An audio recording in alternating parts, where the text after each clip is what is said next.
Fiscal Policy in an Era of Austerity, presented by Jordan Weisinger and Timothy Suan. This article identifies a range of issues the United States faces economically. With careful analyzation, we find solutions to remedy our failing economy.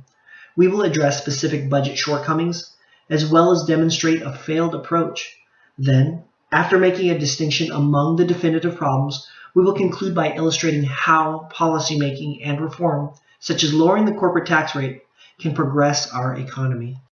Comparing the numbers from 2001 and 2008, we find that the deficit has risen by $609 billion, which is an increase by 20 times in under a single decade.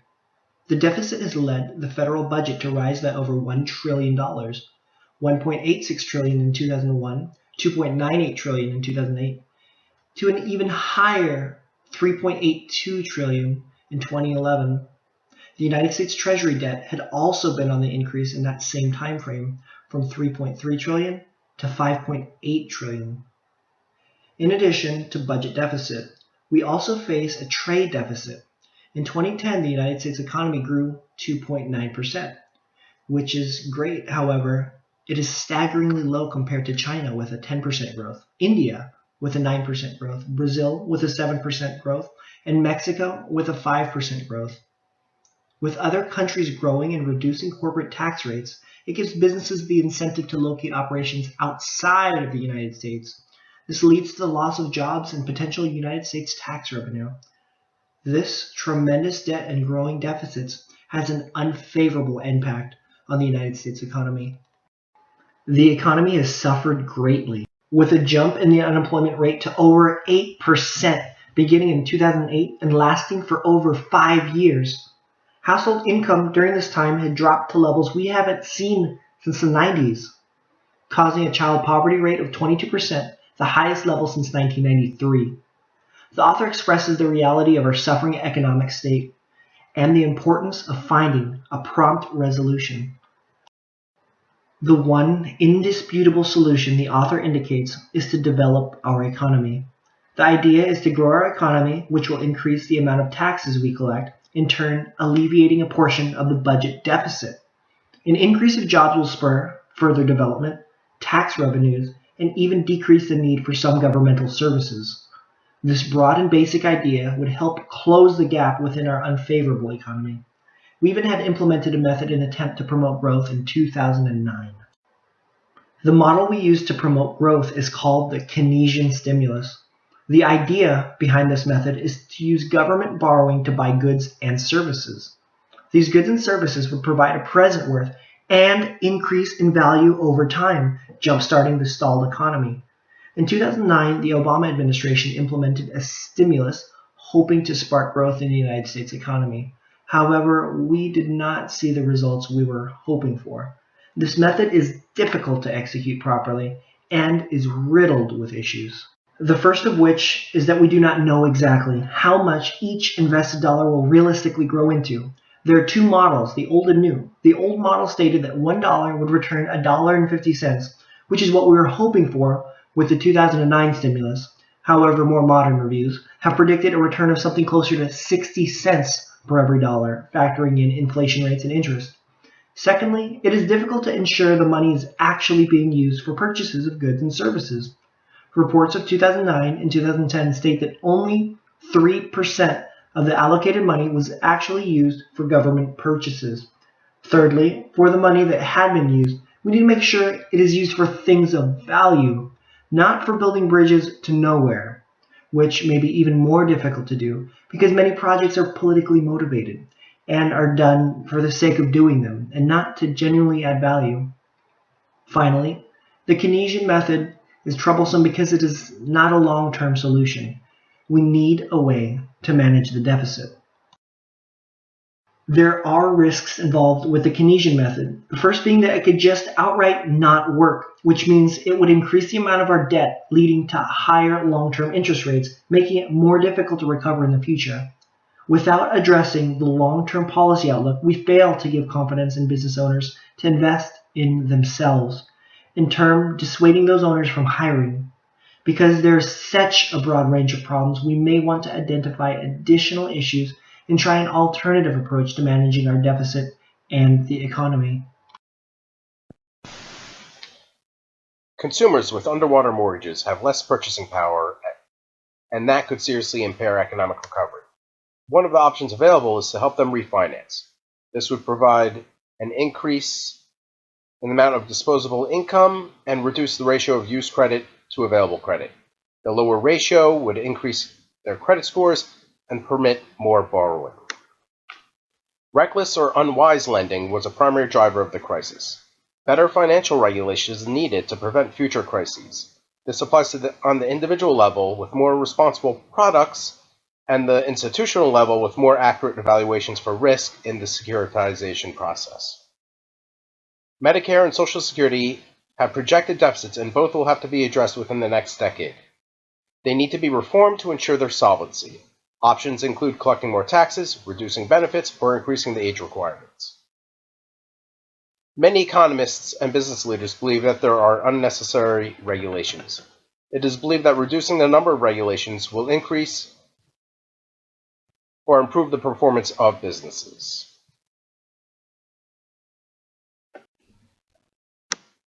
The tax code is overly complex. There are too many credits, too many deductions, and too many tax loopholes. Compliance and enforcement are costly. Inefficient regulations discourage performance. The system is opaque. Special interests have too much influence over the tax code, and there is an apparent lack of disclosure. Poorly crafted tax rules cause distortions in the tax code which discourage investment and incentives to work. Empirical research demonstrates that certain tax cuts can provide an effective fiscal stimulus. This is true during a crisis and during normal periods of economic activity. Some tax cuts are more effective than others. The least effective tax cuts are temporary rebates. There is less empirical evidence supporting the efficacy of rebates and other short-term tax breaks. There is strong empirical evidence that lower tax rates lead to more investment and a higher quality investment over longer periods. A consensus has emerged that investment demand is sensitive to taxation and that the corporate tax rate is bad for commerce. First, when we reduce the tax on business income, we increase the capital businesses have to invest and hire new employees. Low taxes will improve cash flows, increasing investment and capacity to hire workers.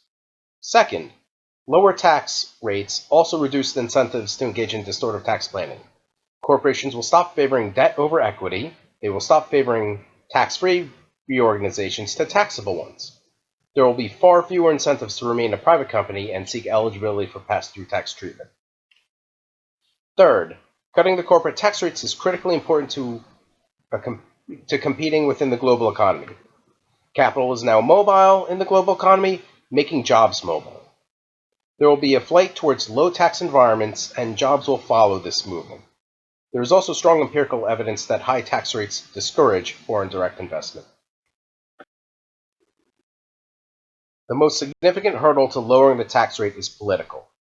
Less educated voters will believe this is redistributive policy in favor of the wealthy. This isn't necessarily true. If the tax rate is decreased, but credits and deductions are eliminated, it is likely that larger companies will end up paying more taxes while smaller businesses pay less. This is a distribution of tax liabilities within the owner's class with a relatively small impact on overall corporate tax revenues. This is the most powerful argument against classifying the tax rate reduction as redistributive. The corporate tax rate also affects consumers through higher prices and employees through pension fund returns. It is also suspected that higher corporate tax rates reduce the quality of wages paid to labor. There is an apparent lack of evidence and consensus about which segments of society and economy bear the tax burden. Recent research suggests, though, that labor's share of the corporate tax burden has been growing given the increasingly competitive global market. In 2010, $278 billion was collected by the corporate tax. This represents 11% of the IRS total collections.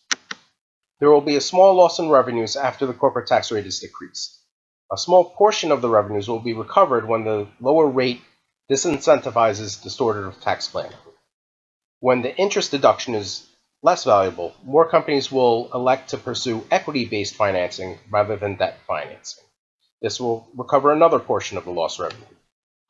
The difference between the United States tax rate and the foreign tax rate will be smaller, resulting in less corporate inversions and fewer relocations. Again, this will preserve more of the tax revenue. When the tax rate is increased, but credits and deductions are eliminated, the effective tax rate will increase and the revenues will be protected. This is the premise behind broadening the tax base. A lower rate will collect the same revenues. Public spending should focus on high-value projects, not politically motivated expenditures, called pork. It is suspected that low rates and a broad base will promote growth in our tax system. Budgets should use cost-benefits analysis, balancing the value of the goods and services we are buying against the cost of the taxes and the cost of the borrowing needed to fund them. The government often has limited access to limited information and faces significant uncertainty. This produces speculation and wasteful spending. It is often hard to predict how taxpayers will respond to changes in tax laws. This can change consumption levels or produce anti-government sentiments in the population or business community. It is also impossible to predict whether a particular infrastructure investment or other project will come in under budget, what economic benefit will be derived from the investment, or all the costs of the alternatives. All of these are necessary components to the cost-benefit analysis. The best strategy is to require disclosures on bills or for financial watchdogs. It is far easier to hold political leaders accountable when voters know the details of their choices. They will also conform to this expectation of accountability and self-regulate their behavior. Second, the nation should create internal barriers to wasteful appropriations. This includes all tax loopholes, exclusions, or other weaknesses in the tax code. This is the premise for expanding the tax base by eliminating deductions, credits, and lowering the rate. Third, hard budget constraints should be imposed. The budgetary process is improved by scarcity. The government will be forced to make better decisions with limited resources. Other strategies include requiring committees to use management consultants for cost-cutting measures. Congressional committees should be empowered to eliminate pork with the use of line-item vetoes. The line-item veto would occur after the budget was passed by the Congress, preventing other representatives from circumventing their decisions. The federal government should adopt strategies used on the state level.